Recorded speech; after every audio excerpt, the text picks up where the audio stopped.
Selamat pagi, ini VT 471 ya. Nah, eh, sejak tahun 98 itu, Indonesia itu tidak pernah ikut perang, ya. Maksudnya tidak pernah melakukan operasi perang. Jadi yang perang terakhir itu ya dialami oleh angkatannya Pak Wakil Panglima TNI itu, angkatan 91, ya, itu Pak Tandio itu yang terakhir dia ikut sebagai kepala peleton, komandan peleton menyerbu Timur Timur. Nah, setelah angkatan 91 itu ke atas, 92, 93 itu nggak pernah ikut jadi komandan perang. Karena udah nggak ada lagi operasi Timur Timur itu terakhir tahun 98. Mengenai perang, itu Indonesia nggak sadar bahwa kita itu sedang dalam kondisi perang. Cuman perangnya itu karena tidak ada yang mati ya, jadi nggak sadar gitu loh. Dari mana kita tahu itu perang? Pada waktu kita lihat ya, pasca perang Rusia-Ukraine, itu apa yang terjadi? Ini adalah petanya Ukraine. Nah, peta itu dijelaskan pada waktu pertemuan Presiden Trump dengan Zelensky, bahwa wilayah yang berwarna gelap itulah yang diminta oleh Putin, Rusia. Kenapa? Karena Rusia itu tidak punya pelabuhan, ya. Dia itu negaranya itu di atas, di daerah Ash, sehingga pelabuhan mereka itu tinggal Saint Petersburg dan Crimea. Oleh karena itu, itulah yang dituntut oleh Rusia untuk dikuasai dengan adanya perang. Nah, dengan adanya perdamaian, akhirnya ya dicarikan jalan tengah, ya tetap Rusia menuntut wilayah Crimea itu dikuasai. Karena kalau enggak, dia tuh nggak bisa menjalankan ekspor gas, karena harus lewat wilayahnya Crimea itu, lewat itu wilayahnya Ukraine. Oleh karena itu, ya bolak-balik dia nggak bisa ekspor gas ke Eropa, karena dia punya pipa gas itu Nord Stream tuh bolak-balik dibom, disabotase. Oleh karena itu ya dia mau nggak mau harus menguasai Crimea itu untuk melakukan ekspor gas ke Eropa lewat Crimea itu yang dituntut oleh Rusia. Nah, Indonesia itu apa sih yang dituntut dalam perang itu? Contohnya indikator perang itu apa? Satu, ya, ini adalah harga saham BCA, BRI, BNI, Bank Mandiri. Semuanya turun. Loh, kenapa turun? Karena kita perang. Perangnya itu apa? Perangnya itu gini loh.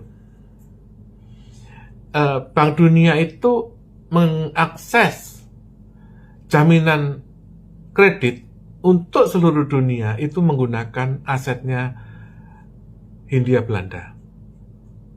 Nah, ketika aset itu, jaminan Bank Dunia itu dipakai oleh Xi Jinping dan Jokowi, Xi Jinping copot. Ini berita-beritanya yang terakhir. Xi Jinping itu sudah copot.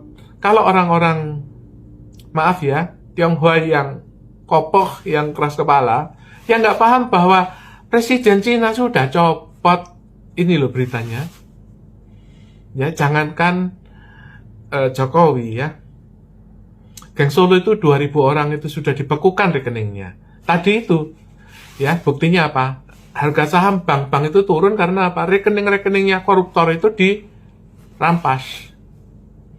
Nah, kita pikir ya kan, tujuan perang ini apa? Apa yang dikehendaki oleh Amerika itu terhadap Indonesia itu apa? Satu tadi, jaminan rekening Hindia Belanda itu jangan diobok-obok baik oleh Jokowi maupun Xi Jinping. Dua-duanya mati.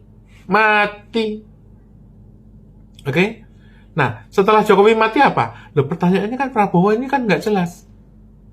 Ya, kita nggak tahu apa yang dipikirkan oleh Prabowo. Apakah Prabowo mau ngobok-ngobok lagi yang rekening Hindia Belanda? Kita nggak tahu. Nah, oleh karena itu, diuji lewat perang-perang kecil. Ketika 2.000 pengungsi Gaza diterima oleh Prabowo di Pulau Galang, itu sudah merupakan indikator baik bahwa Prabowo ingin terlibat dalam perdamaian dunia. Itu satu.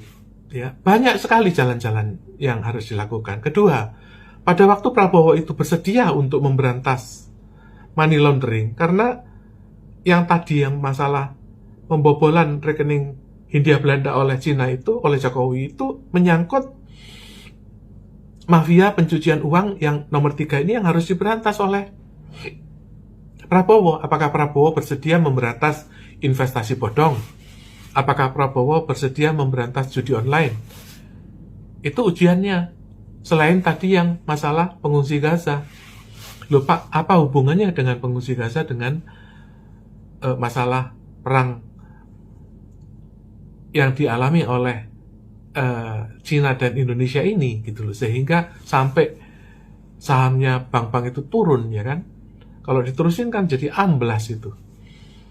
Ya, oleh karena itu dalam perang ini harus dilakukan komunikasi gitu loh. Apa artinya yang dikehendaki oleh Amerika dan apa yang bisa dilakukan oleh Indonesia.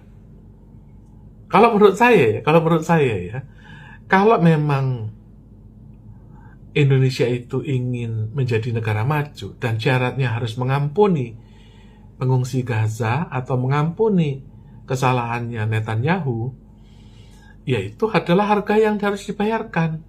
Kalau Indonesia itu terus ngotot ingin ikut OECD tapi tidak mau terlibat dalam membantu perdamaian dunia, terus kita mau bayar apa?